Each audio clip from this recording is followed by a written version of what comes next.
একজন অসুস্থ স্ত্রী মারা যাবে, এই কথা জানার পর তার স্বামীকে জিজ্ঞেস করলো, আচ্ছা আমি মারা যাবার কতদিন পর তুমি নতুন বিয়ে করবে?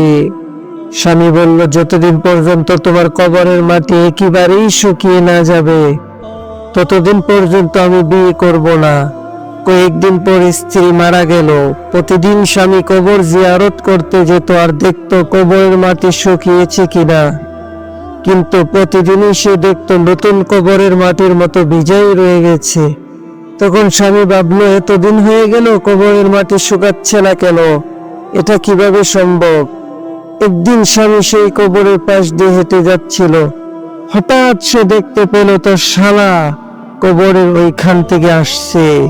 তার হাতে ছিল একটা খালি বালতি। সে তার শালাকে জিজ্ঞেস করলো, কিরে, হাতে বালতি নিয়ে কি করছিস?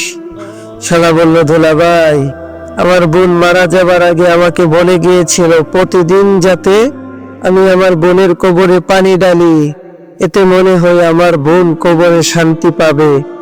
এই কথা শুনে স্বামী বুঝতে পারলো যে মেয়েরা স্বামীর ভাগ কাউকে দিতে চায় না, এমনকি মৃত্যুর পরেও না।